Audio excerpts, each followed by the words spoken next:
अगर किसी व्यक्ति का गुरु नहीं है तो समझ लो उसका जीवन भी शुरू नहीं है। अंतिम चरण में भी, अंतिम सांस में भी अगर किसी गुरु का सानिध्य मिल जाए तो समझ लो वो हमारी भटकती हुई चेतना को फिर से सही दिशा की तरफ, सन्मार्ग की तरफ ले जाता है। आमतौर पर तो जब व्यक्ति बचपन में विद्यालय जाता है तो विद्यालय में सबसे पहले उसका गुरु से ही सामना होता है। दुनिया में दो तरह के गुरु होते हैं, एक गुरु वो जो अध्यापक होते हैं और एक गुरु वो जो जीवन का निर्माण करते हैं। अध्यापक में और गुरु में फर्क है। अध्यापक वो होता है जो हमें अध्ययन करवाता है पर बदले में वापस कुछ लेता है, पर गुरु वो होता है जो केवल देता ही देता, देता ही देता, देता ही देता रहता है। अध्यापक अर्जन करता है और गुरु हर किसी इंसान के भीतर के विकारों का विसर्जन करवाता है। इसलिए गुरु जो मोल हमें देता है, जो ज्ञान हमें देता है, उसके सामने कहा जाता है कि गुरु गोविंद दो खड़े। सब बोलो, गुरु गोविंद काके लागू पाय, बलिहारी जो गुरुदेव की सो गोविंद दियो बताए। ये हिंदुस्तान का सबसे पॉपुलर दोहा है, हर किसी व्यक्ति को आता है, हर किसी की जुबान पर ये चढ़ा हुआ है। और ये दोहा हमें समझाता है कि गुरु गोविंद दो खड़े। हमारे सामने दो लोग अगर खड़े हों, एक तरफ गुरु एक तरफ गोविंद, हमें पहले प्रणाम किसे करना चाहिए? तो बोले गुरु को प्रणाम करो, क्योंकि यही वो शक्ति है जो हमें गोविंद तक पहुंचने का रास्ता दिखाती है। बिना गुरु के तो हर आत्मा भटकती हुई आत्मा होती है। जैसे कोई व्यक्ति अकाल मृत्यु पा जाए तो उसकी आत्मा भटकती रहती है, ऐसे ही जिस व्यक्ति को जीवन में गुरु का सानिध्य न मिल पाया, समझ लो वो आदमी केवल 84 लाख के चक्कर में ही भटकता रहता है। उसे इससे बाहर निकलने की सुध भी नहीं आ पाती। राम और रावण की चेतना में बुनियादी फर्क यही रहा है। राम के गुरु थे और राम को अपनी जिंदगी में गुरु मिलते ही चले गए, सो परिणाम ये निकला कि उनकी ऊर्जा सकारात्मक ऊर्जा बन गई, उनकी ऊर्जा देवत्व की तरफ बढ़ती चली गई। और रावण के जीवन में क्या नहीं था? एक चीज की कमी थी, ज्ञान तो था, शक्तियां भी थी, पर उन शक्तियों को सही दिशा में कैसे नियोजित रखा जाए, ऐसा गुरु उनके जीवन में नहीं था। जब जब भी इंसान गलत रास्ते पर जाता है, तब तब उस रास्ते से सही रास्ते पर लाने के लिए हर किसी व्यक्ति को गुरु के सानिध्य में ले जाना पड़ता है। इसलिए जो काम, हम तो प्रत्यक्ष अनुभवी हैं इस बात के, हर वर्ष ऐसे सैकड़ों किस्से हमारे सामने आते हैं कि जिन बच्चों को उनके माँ बाप नहीं सुधार पाते, जिन बच्चों को उनके दादा दादी और नाना नानी नहीं सुधार पाते, उनके टीचर नहीं सुधार पाते, और तो और पुलिस के डंडे भी जिनको नहीं सुधार पाते, वे लोग अपने बच्चों को हमारे पास लेकर आते हैं और वो बच्चे यहाँ से सुधर कर जाते हैं। बस यही है गुरु का काम, जो भटकती हुई चेतना को, भटकती हुई आत्मा को, भटकते हुए लोगों को सही रास्ते पर फिर से लेकर के आ जाए। संसार में उसी का नाम है गुरु। इसीलिए तो हम कहते हैं गुरु शब्द का अर्थ ही होता है जो हमें अंधकार से प्रकाश की ओर लेकर जाए, हमें अंधकार से प्रकाश की ओर लेकर जाए, वही हमारा गुरु होता है। गुरु हमारी शंकाओं को दूर करता है, इसलिए गुरु शंकर है। सब बोलो, गुरु हमारी शंकाओं को दूर करता है, इसलिए गुरु शंकर है। ये मैं ऐसा क्यों कह रहा हूं? क्योंकि अपने यहां एक और श्लोक जगत प्रसिद्ध है और वो श्लोक है गुरुर ब्रह्मा गुरुर्विष्णु गुरुर्देवो महेश्वर गुरुर साक्षात परब्रह्म तस्मै सद्गुरु वे नमः। तो उसे गुरु को शंकर भी कह दिया गया। ब्रह्मा विष्णु महेश तीनों नाम उसके साथ जोड़ दिए गए। महावीर और ऋषभदेव उसके नाम के साथ जोड़ दिए गए। ये मैं इसलिए बता रहा हूं, दुनिया में आमतौर पर माना जाता है कि लोग समझते हैं भगवान मंदिर में रहता है, पर हकीकत ये है भगवान गुरुओं के रोम रोम में बसता है। गुरु तो अपने आप में चलता फिरता मंदिर होता है, गुरु तो अपने आप में चलता फिरता तीर्थ होता है,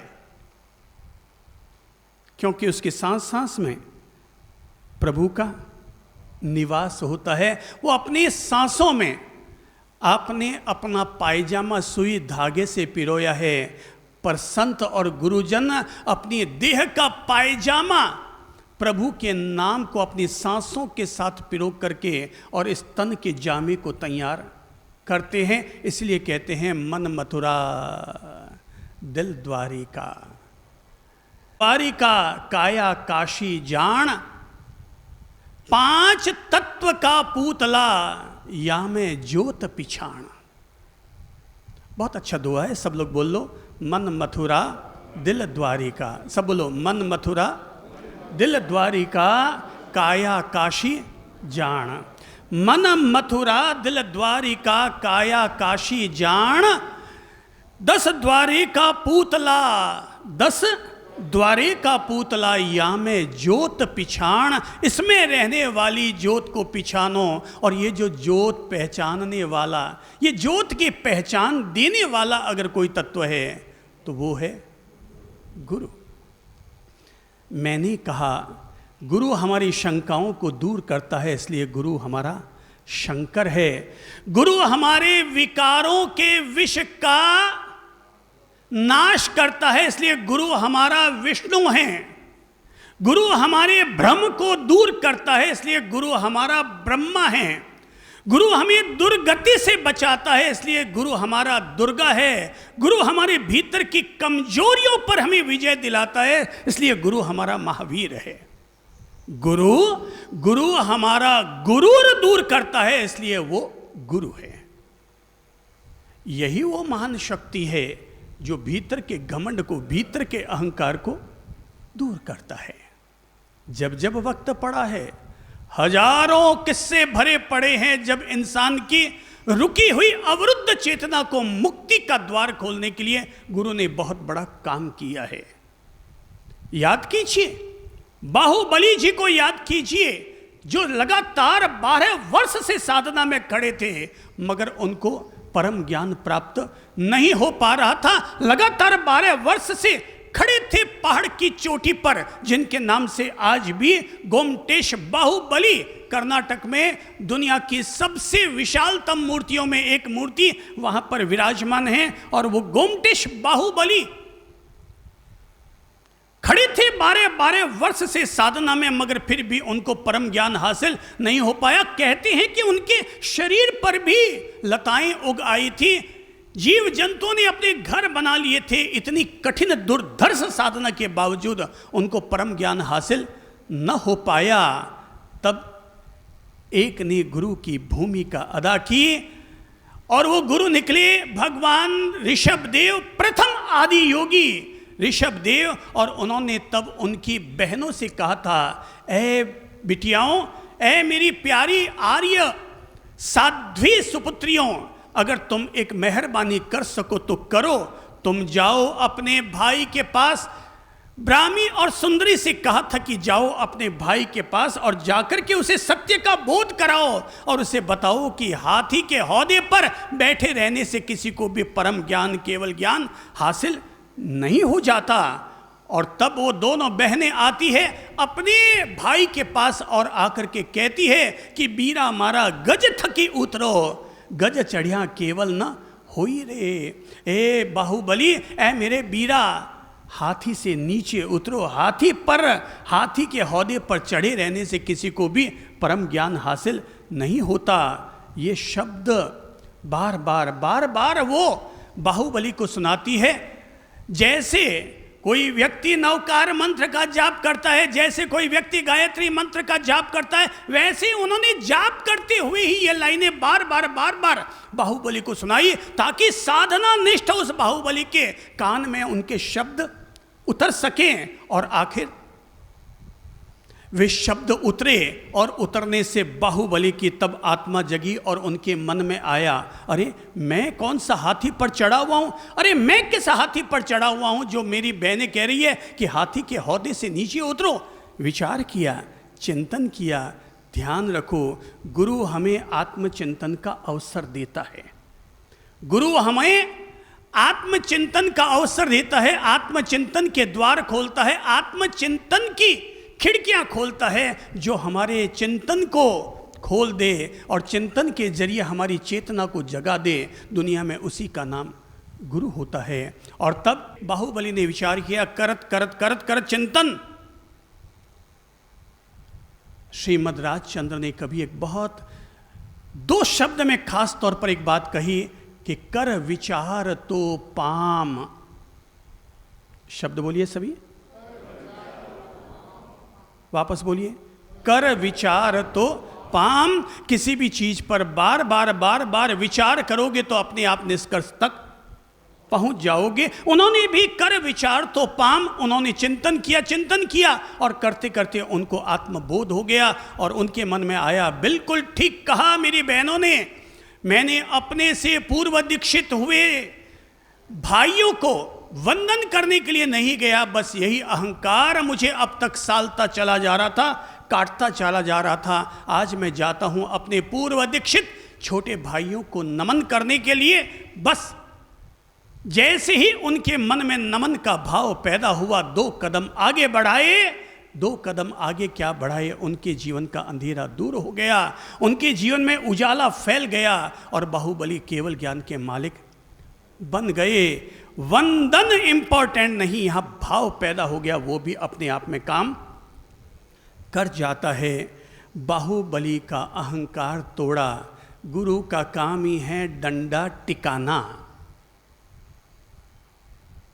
गुरु वो नहीं होता जो केवल लाड़ करता चला जाए। गुरु वो होता है जो माली की भूमिका अदा करे, कटिंग भी करे और पानी भी दे। गुरु कुमार की भूमिका अदा करता है, प्यार से सहलाता भी चला जाता है और ऊपर से घड़े को तैयार करने के लिए ठुकाई भी करता है, पकाई भी करता है। भाई अपने बच्चे का भी अगर निर्माण करना है तो केवल लाड़ करते चले जाओगे तो लाड़ गैला हो जाएगा। संस्कार का मतलब क्या होता है कि बच्चों को संस्कारित करना। इसका मतलब क्या हुआ? इसका मतलब यह हुआ कि एक दादा ने, एक दादी ने, एक पिता ने, एक माता ने अपने बच्चे का ऐसा निर्माण किया है कि वो निर्माण ही अपने आप में संस्कार का दूसरा नाम बन गया है। खाली लाड़ करते चले जाओ। ज्यादा लाड़ में बच्चा सुधरता है कि बिगड़ता है? आप लोगों का क्या एक्सपीरियंस है, बोलिए तो। हैं नहीं, कितने लोग मानते हैं कि ज़्यादा लाड़ से बच्चे बिगड़ते हैं? हाथ खड़ा करके बताइए तो। बस ये आप सब ने हाथ खड़ा किया, अपनी इस बात को याद रखिएगा। हैं, आप सब लोगों ने अपना हाथ खड़ा किया है और आज की युवा पीढ़ी को न सुधार पाने की जवाबदारी भी हम पर है और उनको बिगाड़ने की जवाबदारी भी हम पर है, क्योंकि हमने केवल लाड़ लाड़ लाड़ कर लिया। ये सोचा यार कहीं 2 शब्द कह दिया तो उसकी मम्मी नाराज हो जाएगी। तो नाराजगी की चिंता करोगे तो कभी भी जीवन का निर्माण नहीं हो सकता। मेरे पिता बड़े अनुशासन प्रिय थे, बड़े कठोर थे। आपको शायद नहीं पता है, पर मैं आपको ये सीक्रेट समझाना चाहूंगा कि अगर किसी को समझना है तो समझ लो। मैं ये नहीं कहता कि आप मेरे पिता जैसे बन जाना, पर मैं ये जरूर कहूंगा कि उनकी एक किरण तो अपने जीवन में जरूर ले लेना। तो जब हम छोटे थे ना, उस जमाने में 300 पेज की कॉपियां होती थी।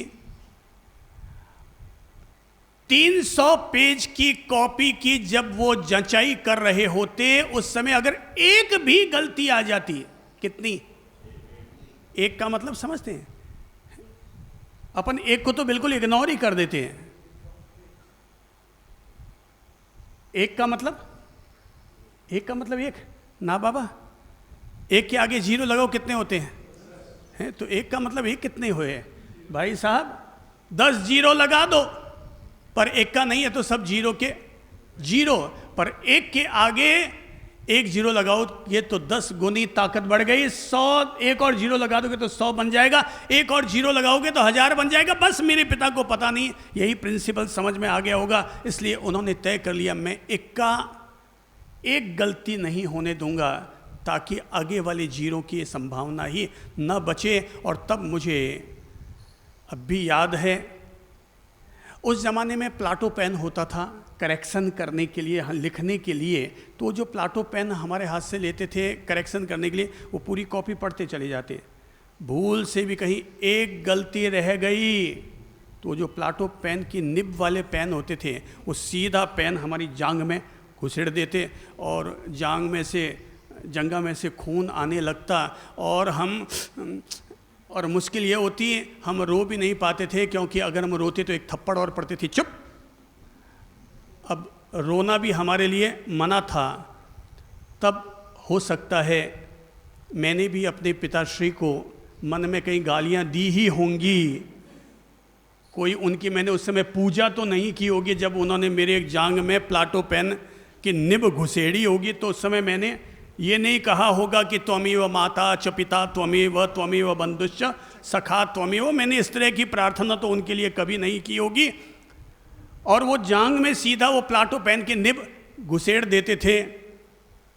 10-20 बार तो मैंने ये जरूर प्लाटो पेन की निब अपनी जांग में खाई होगी। अभी भी मुझे कहीं छोटे छोटे 2-4 दाग नज़र आ जाते हैं, पर मैं आपको बता दूं ये उनकी अतिवादिता तो ज़रूर थी, पर उनके इस अति ने जीवन में ये शुभ परिणाम ला करके दिया कि ज़िंदगी में कभी एक गलती होना भी हमारे लिए इम्पॉसिबल जैसा बन जाता है। हमें अब भी याद रहता है, ज़िंदगी में हर कदम पर जागरूकता रखो, कभी भी तुझसे एक भी गलती नहीं होनी चाहिए। इसीलिए आप ताज्जुब करेंगे, आज अगर हमें जनता के बीच में हर साल हम हजार लोगों के बीच में बोलते हैं, पर आज तक ज़बान से कभी एक शब्द भी ऐसा नहीं निकला जो शब्द कभी नकारात्मक परिणाम लेकर के आता हो, समाज में नेगेटिव माहौल खड़ा करता हो। हम ऐसा कभी कोई व्यवहार नहीं करते जिस व्यवहार से बड़े को तो क्या,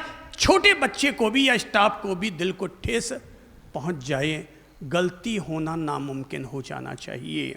अपने बच्चों को भी तो भाई देख लो, मैंने कहा ना कि बालकों का निर्माण, बच्चों का निर्माण केवल लाड से नहीं होता, लाड के साथ साथ हाथी को मण भर खिलाओ पर ऊपर में अंकुश भी बनाकर रखो। हाथी को मण भर खिलाओ, 56 वो खिलाओ, खूब लाड करो, पर ऊपर में अंकुश लगाओ। अब आपको बता दूं, अभी आप लोगों का अंकुश कितना है। जैसे अभी कोई बोले कि कल आप अपने बेटा और बहू को कहिएगा कि वो मंदिर जाकर के आए, अथवा कल आपका बेटा और बहू किसी ज्ञानी गुरुजनों के सत्संग में जाकर उनकी दिव्य वाणी सुनकर आए। आप में से कितने लोग ये दावा कर सकते हैं कि वो कल अगर कहेंगे और उनका बेटा बहू आ जाएंगे? कितने लोग हाथ खड़ा करके बताइए। 1-2 का हाथ खड़ा हुआ, ठीक है, 2 का हाथ खड़ा हुआ।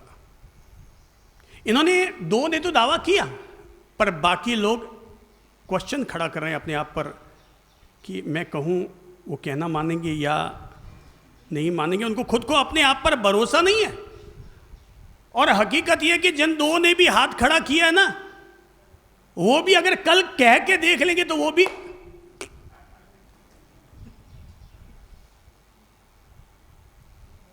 बेटा कंचा मार के निकल जाएगा, कट्टी काट के निकल जाएगा। क्यों? बता दूं, जब मैं छोटा था ना तो मेरी माँ मुझसे कहती थी कि मंदिर जाकर आओ, तो हम तो बच्चे थे, सुबह उठती भूख लग जाती थी।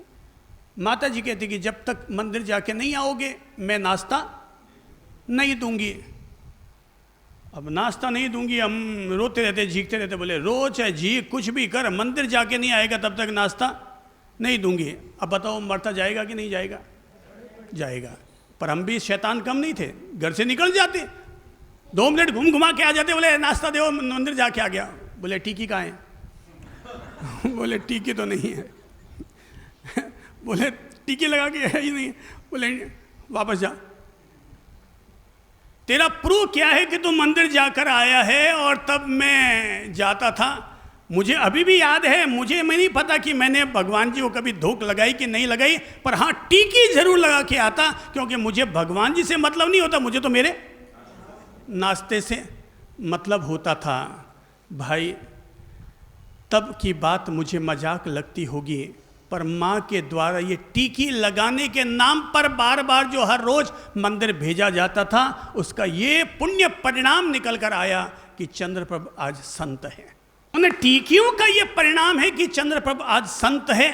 हो सकता है मैं लोगों को भी अगर धर्म पथ पर चलने की प्रेरणा देता हूं, तो मैं किसी को संत बनने की प्रेरणा तो नहीं देता, पर मैं हर किसी को सज्जन व्यक्ति जरूर बनाता हूं। मैं कभी किसी को नहीं कहता कि संत बनो, मैं हर किसी को कहता हूं कि तुम सज्जन व्यक्ति बनो, एक अच्छे इंसान बनो। अगर अच्छे इंसान हो तो तुम घर में रहते हुए भी संत जैसे ही हो। गुरु तो हम सब लोगों के जीवन से जुड़ी हुई ताकत है, और आज जब गुरु पूर्णिमा है तो मैं गुरु पूर्णिमा पर यह जरूर कहना चाहूँगा कि हम सब लोगों को अपने अपने गुरुजनों के प्रति अपना आदर भाव अवश्य रखना चाहिए, और जो कुछ उनसे सीखा है उसके लिए कृतज्ञता जरूर ज्ञापित होनी चाहिए।